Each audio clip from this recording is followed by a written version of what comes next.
हाँ जी साथियों, आज फिर से मैं लेकर के आ गया हूं एक ऐसी जानकारी आर्मर्ड फोर्सेस पर्सनल के लिए यानी सैनिकों के लिए जो उनके लिए बहुत ही काम की है, क्योंकि सीधे तौर पर आपकी सर्विस, आपकी पेंशन कनेक्टेड है आज की जानकारी से। दोस्तों, पहले जब आप एलएमसी हो जाते थे, नया रूल आने से पहले की बात कर रहा हूं, तो चीजें इतनी मुश्किल नहीं थी। आपका रिकैट होता था। अगर आप परमानेंट लो मेडिकल कैटेगरी हो जाते थे 2-2 साल के लिए, तो आपका हर 2 साल के बाद जब भी रिव्यू डेट आती थी, आपका रिव्यू होता था। और ऐसे करते करते अगर आप शेप वन हो गए तो ठीक है, नहीं शेप वन हुए तो जब तक आप परमानेंट लो मेडिकल कैटेगरी रहेंगे तो हर 2 साल के बाद आपका रिव्यू होता रहता था। और अंततः जब आप डिस्चार्ज आते थे तो डिस्चार्ज से पहले रिलीज मेडिकल बोर्ड प्रोसीडिंग्स होती थी, जिसके माध्यम से डिसाइड किया जाता था कि आपकी डिसेबिलिटी की परसेंटेज कितनी है, और आगे चल के चीजें फाइनलाइज होती थी कि आपको डिसेबिलिटी पेंशन देना है या नहीं देना है। अब ये जो नया रूल आया है, इसमें बहुत ज्यादा सख्ताई हो गई है। अब प्रत्येक सैनिक को बहुत ही सावधानी से और सतर्कता से अपने कैरियर को सुरक्षित करना है।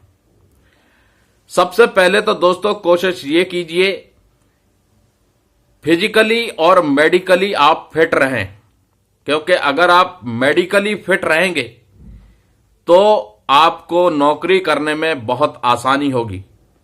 और मेडिकली फिट रहने का सबसे बेस्ट तरीका है कि आप पीटी, परेड, गेम्स में पार्टिसिपेट करें, शरीर से पसीना निकालें और अपने शरीर को स्वस्थ रखें, तंदुरुस्त रखें।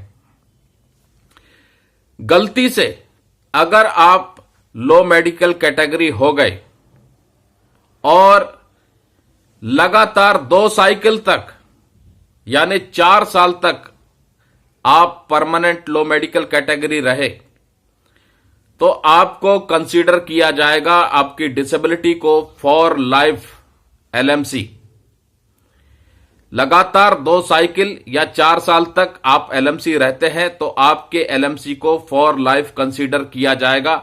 और जैसे ही फॉर लाइफ कंसीडर कर लिया गया, वैसे ही शुरू हो जाएगा एक नया खेल, क्योंकि 4 साल तक आप एलएमसी रहते हैं तो आपके ऊपर फैसले की घड़ी आ जाएगी।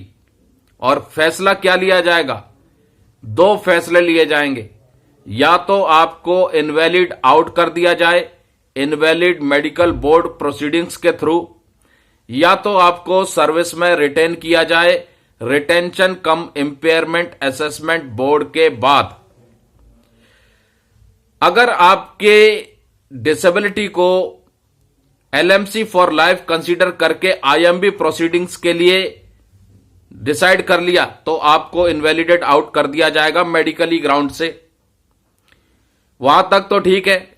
उसके बाद रिटेंशन डिसाइड किया गया कि आपको रिटेन करना है डिस्पाइट आपकी डिसेबिलिटी एट्रीब्यूटेबल टू या एग्रावेटेड टू है और 20% फॉर लाइफ है मिनिमम, तो आपका रिटेंशन इन सर्विस ऑर्डर जारी किया जाएगा।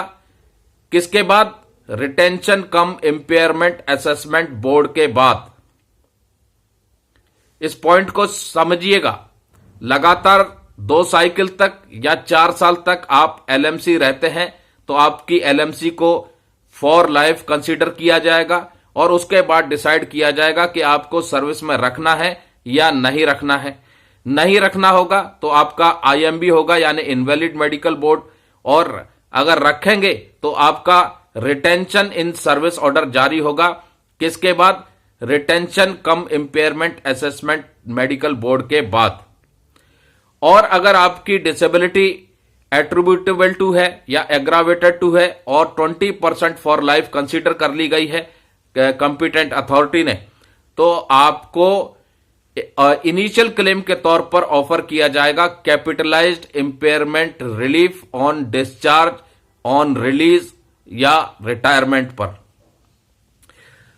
तो बहुत ही सख्त नियम हो गए हैं। मेडिकली फिट रहिए, फिजिकली फिट रहिए, ताकि आपकी जो एलएमसी है वो फॉर लाइफ तक ना पहुंचे और सेना को फिर इस चीज पर विचार ना करना पड़े कि आपको सर्विस में रखना है या नहीं रखना है, क्योंकि अब चीजें बहुत सख्त हो गई हैं। अब सर्विस 5 साल है, 6 साल है, 7 साल है, और उसमें आप लो मेडिकल कैटेगरी हो जाते हैं और 4 साल तक लगातार एलएमसी में रहते हैं, तो आपकी एलएमसी को फॉर लाइफ कंसीडर कर लिया जाएगा और फिर आपके ऊपर फैसला लिया जाएगा कि आपको सर्विस में रखें या नहीं रखें। अधिक जानकारी के लिए इस नंबर से आप हमसे संपर्क कर सकते हैं। दोस्तों, चार्जेस लगेंगे और आपको बेहतर से बेहतर जानकारी देने का हम पूरा प्रयास करेंगे जो आपके काम आ सके। तो दोस्तों, अंत में यही कहेंगे, मेडिकली और फिजिकली फिट रहिए, पीटी परेड गेम में हिस्सा लीजिए, अपने शरीर से पसीना बहाइए, ताकि आपका शरीर फिजिकली फिट रहेगा तो ज्यादातर मेडिकली भी फिट रहेगा। नमस्कार, जय हिंद, जय भारत दोस्तों।